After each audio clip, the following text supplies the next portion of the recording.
Hi and welcome back. I did a video a while ago about the difference between soulmates and twin flames, the differences between soulmates and twin flames. And today I'd like to go into detail about the different twin flame stages. The stages in a twin flame relationship, where to start. So if you watched my previous video, you'll remember that I mentioned that twin flames are completely different to soulmates. Your twin flame is actually the person who mirrors you. If you are a jealous person, then you might recognize signs of that jealousy in your twin flame. If you are insecure, your twin flame may display the same characteristic. You basically see things in your twin flame that you also see in yourself, which is where that whole recognition thing comes from. So this person is literally a mirror image of you. They remind you so much of yourself that it actually becomes scary at times. Right, so I've written down the stages just because I want to be professional here. I'm trying to be. So the first stage in a twin flame relationship is basically preparing for the twin flame relationship. You can also call it the preparation stage or the search. So this is where you are basically telling the universe that you are ready for this universal love, this ultimate relationship. And you're basically manifesting it. You're telling the universe that I know I'm complete as a human being and I don't need someone to complete me, but I am ready for that universal love. I'm ready to experience a different type of love. Right? That is stage one. Stage two is the awakening, or the first meeting, where you first are introduced to your twin flame. And during this stage you'll feel an instant recognition. You'll just have this instant connection to your twin flame, and you might not recognize it as that at first, but there will be this intense connection that you can't really quite explain. Maybe you'll meet by chance, or as I said in my previous video, the person might be in a different country and you might meet them online.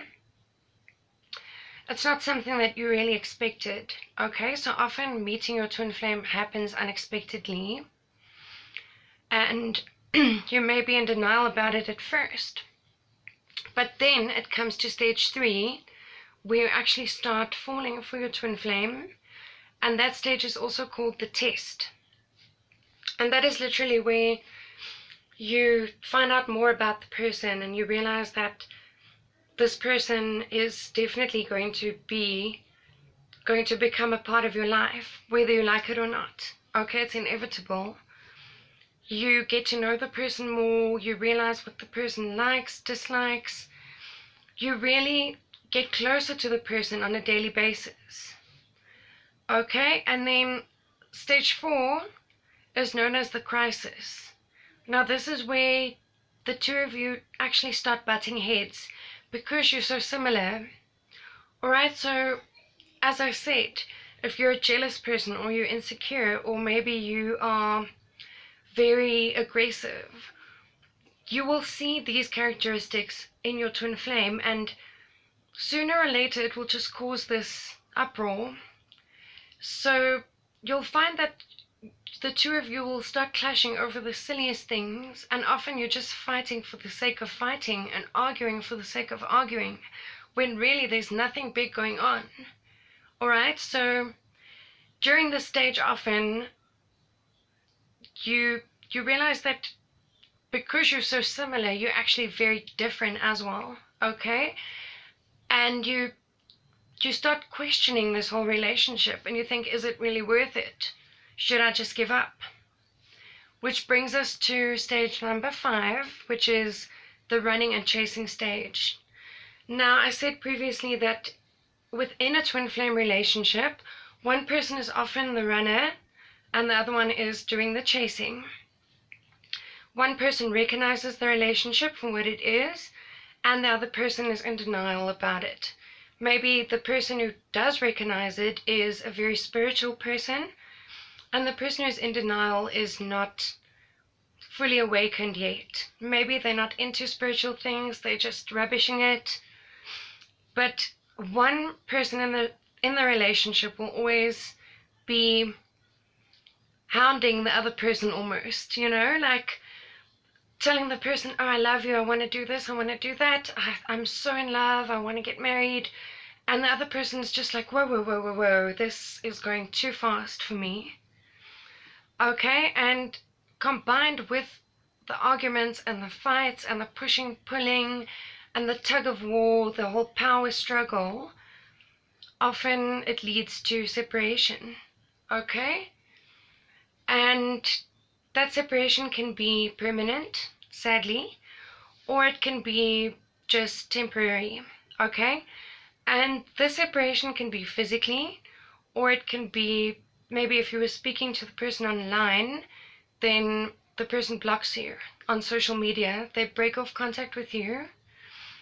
So in the next stage, the sixth stage, the surrendering stage, that's basically where you realize that this relationship is either falling apart or you guys will eventually get back together again.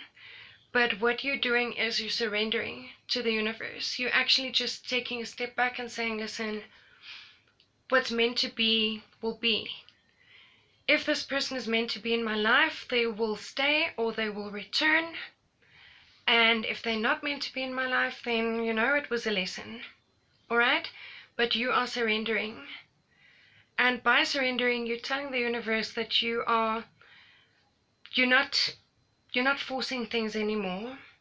All right? You believe in the whole twin flame connection, but you're not going to give it so much power that it actually makes you completely lose your mind, because it can turn into that. A twin flame connection is very spiritual and very intense and hectic at times. And then after the surrendering stage, you may or may not come into reunion again with your twin flame, depending on the circumstance. So if the person blocked you on social media, for instance, they may unblock you and they may return into your life. Or if it was a physical separation, you guys may get back together again.